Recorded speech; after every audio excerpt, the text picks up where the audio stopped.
Bonjour, chronique jeu de rôle aujourd'hui et Adventures in Middle-earth avec le supplément Breland Region Guide qui a été publié par Sophisticated Games et Cubicle 7 en 2018 et qui fait 128 pages. Et j'en arrive, sauf erreur, au dernier supplément publié pour l'heure dans la gamme d'Adventures in Middle-earth. C'est en même temps le premier supplément de contexte et de scénario de cette gamme que je lis sans avoir lu au préalable sa première itération dans la gamme de l'anneau unique, qui existe bel et bien sous le nom plus lapidaire de Brie, mais ce supplément n'a pas été traduit en français. Brie. On avouera que c'est un choix un peu étonnant que de consacrer un supplément de contexte à Brie et à ses alentours immédiats, incluant en fait essentiellement les trois autres villages d'Archet, Combe et Staddle. La région couverte est infiniment plus resserrée que dans les deux précédents Region Guides de la gamme, à savoir le Rovanian Region Guide, qui couvrait toutes les terres sauvages à l'est des monts Brumeux, et le Rivendell Region Guide, lequel portait sur l'Eriador oriental. En fait, le Breland Region Guide est intimement lié à ce dernier, qu'il prolonge un chouïa vers l'ouest, pour s'arrêter un peu avant les limites de la comté, sans s'étendre cependant sur les environnements les plus spécifiques qui se trouvent entre les deux. On repassera notamment pour ce qui est de la vieille forêt, et ça je le regrette quand même un peu. Ce lien avec le Rivendell Region Guide peut d'ailleurs éventuellement se redoubler d'un autre avec Eriador Adventures, le recueil de scénarios qui en dérivait, dans la mesure où le Breland Region Guide, plutôt que de se scinder en deux suppléments, un de contexte et un de scénario, comme il était d'usage autrement dans la gamme, comprend trois aventures destinées à des personnages de bas niveau, 1 à 5, qui forment une mini campagne et peuvent être envisagées comme un prologue au scénario autrement épique d'Eriador Adventures. Ce qui implique cependant de réécrire pas mal le premier scénario de ce recueil qui, comme on l'avait vu, commençait à l'est des monts Brumeux. Les scénarios du Breland Region Guide sont un moyen de faire débuter la campagne directement en Eriador, en l'espèce à Bree donc. Bree. Oui, c'est un choix un peu étrange. Une région très réduite et une ambiance très particulière, aux antipodes de l'aventure à vrai dire.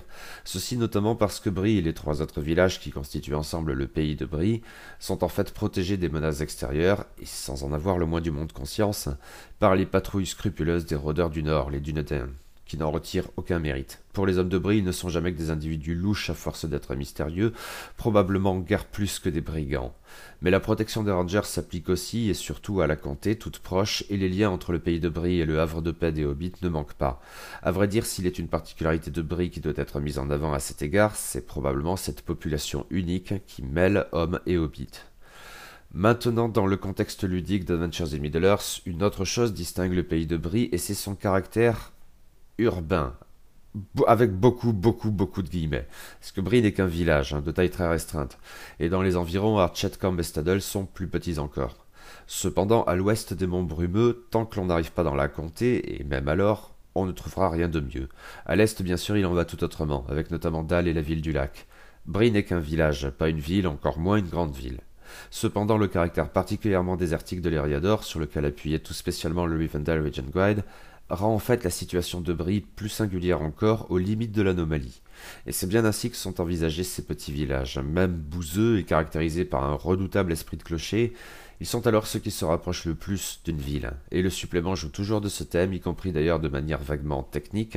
Il introduit ainsi des environnements de combat urbains, qui viennent compléter, avec portes et fenêtres le cas échéant, mais aussi les échos d'une taverne animée, ce que l'on trouvait dans le Lore Master's Guide et qui portait essentiellement sur la nature sauvage et tout au plus les ruines. La taverne, à vrai dire, a une importance toute particulière. Le Poney Fringant est la plus célèbre berge de la Terre du Milieu, après tout. Ce fameux lieu de passage se voit consacrer un chapitre spécifique. Même si, honnêtement, je n'ai pas l'impression qu'il suffise à singulariser vraiment cet endroit, les lieux comme les personnages au fond pourraient décrire une autre berge.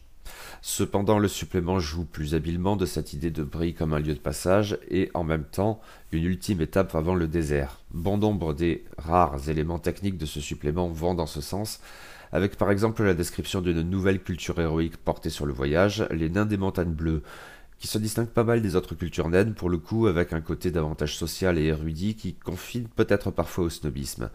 À noter le supplément Brie de la gamme de l'anneau unique présentait lui aussi une nouvelle culture héroïque, mais différente, celle des hommes de Brie. Cependant, dans la gamme d'Adventures in Middle-earth, les hommes de Brie sont jouables depuis le début, c'est-à-dire le Player's Guide. On y trouve aussi de nouvelles entreprises de communauté, dont une qui m'a l'air très intéressante alors qu'elle n'a l'air de rien de prime abord, écrire une lettre. Par exemple, pour prévenir un tel de ce qu'on va lui rendre visite, ce qui pourra rendre l'audience plus aisée, le jet d'introduction du moins, ou pour faire ses adieux aux siens et faciliter l'introduction d'un héritier.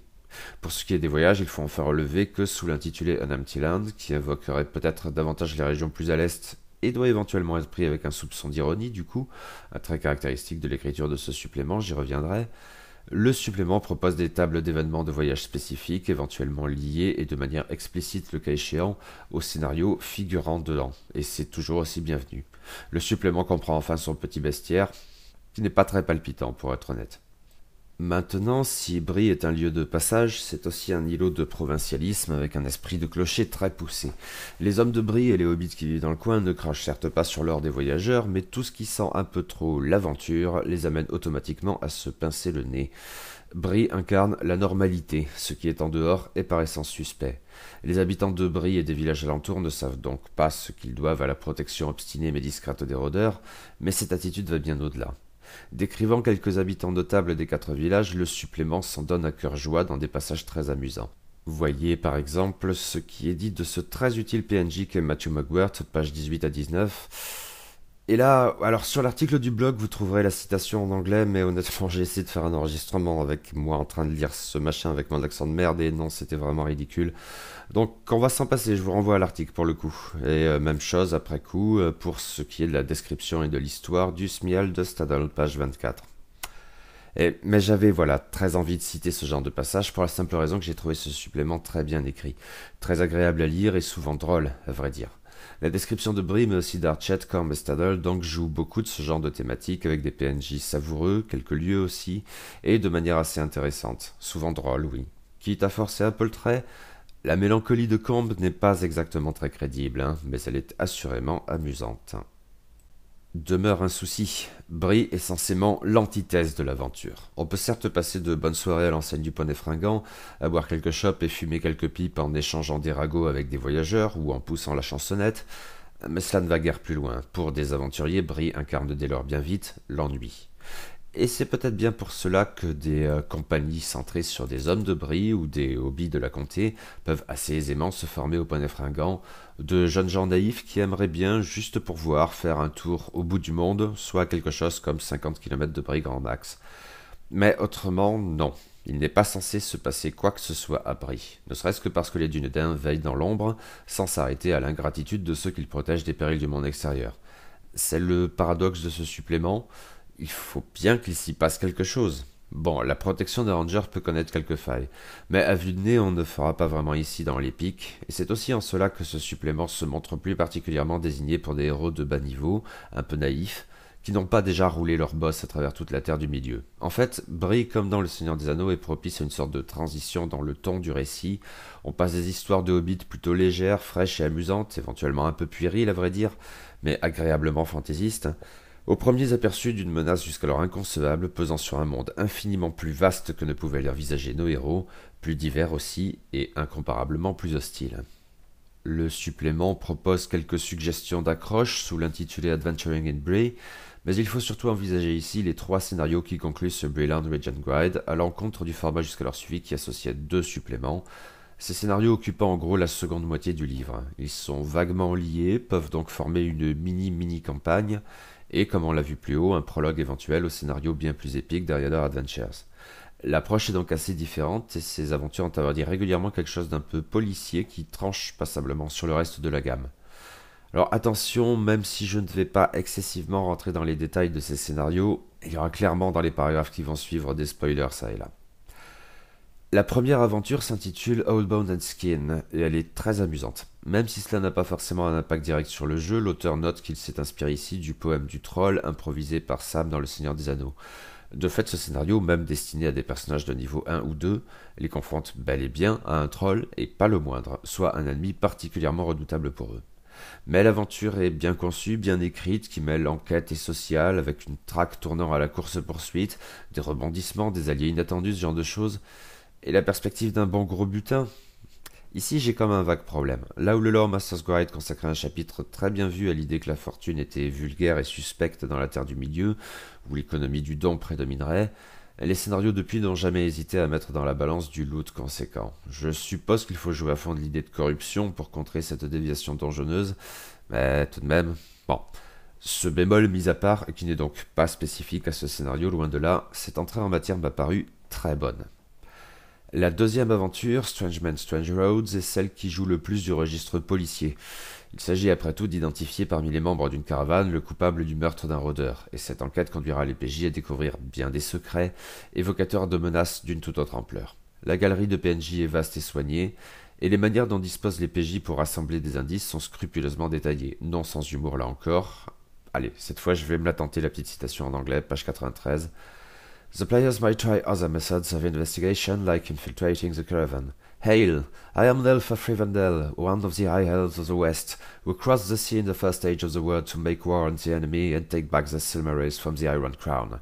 Now I am a simple caravan guard looking for Quark. Ouais. Enfin, quelques événements bien vus viennent épicer le voyage. C'est vraiment très bon dans son genre, même si je crois qu'il me faut mentionner au cas où que ce scénario n'est peut-être pas destiné à un MJ débutant. All Bones and Skin est idéal à cet égard, mais Strange Men, Strange Roads prend tout de même un peu moins le gardien des légendes par la main, qui doit se montrer réactif et doser habilement les révélations, tout en mettant en scène une dizaine de personnages auxquels il s'agit de donner de la chair et de l'âme. Quoi qu'il en soit, c'est une réussite. Mais ici, il y a un problème. Au cours de ce scénario, les PJ apprennent l'existence d'un chef de brigand qui est en même temps une sorte d'érudit, voire un sorcier, un homme du nom de Gorlank. Et une expédition se monte dans l'épilogue pour aller s'occuper de cette menace. Cependant, et sans doute parce que les héros sont censés être encore de bas niveau, le supplément semble partir du principe qu'ils laisseront à d'autres, rôdeurs et elfes de Foncamp à vue de nez, le soin de s'occuper de l'indésirable. En tout cas, il n'y a pas de scénario décrivant cet assaut qui se retrouve confiné à quelques mentions lapidaires dans un épilogue. Je crains tout de même que ce soit bien trop frustrant pour les joueurs. En même temps, même à demi-mot, le supplément est bien obligé d'envisager que les PJ soient de la partie, mais refuse d'une certaine manière d'en dire davantage. La seule chose, c'est que Gorlank et quelques-uns des siens doivent survivre. Et ici, d'une manière assez typique, l'auteur reconnaît bien que c'est éventuellement un problème tout en jouant de cet humour caractéristique du style du Brilliant Regent Guide, page 112. If the player heroes take part in the siege of Gorlank's fort, then it's possible they kill Gorlank before the sorcerer can escape. Players are usually utterly determined to hunt down and kill the foes after all. Had the player been present at the Battle of Honest when the Witch King fled and Glorfindel prophesied, "Not by the hand of man shall he fall," then doubtless that player would have immediately tried drawing back a bowstring with his teeth, arguing that an arrow loosed in that fashion wouldn't count as the hand of man. Ben oui, exactement. Et je trouve ça un peu problématique, oui, d'autant plus à vrai dire que l'ultime scénario de ce supplément ne paraît clairement pas à la hauteur des précédents. Hold Up Instadance se scinde en deux parties, ou trois. Enfin, disons que le scénario couvre a priori deux phases d'aventure. Or, la première me paraît plutôt ratée, qui manque de liant et enchaîne les événements de manière un peu maniaque et à ce stade grotesque en ce qui me concerne.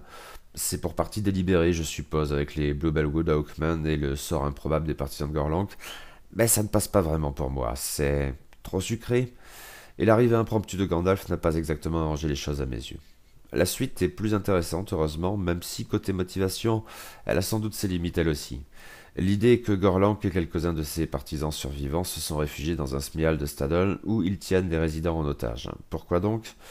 Il y a une histoire autour de Gorlank qui veut corrompre un pommier.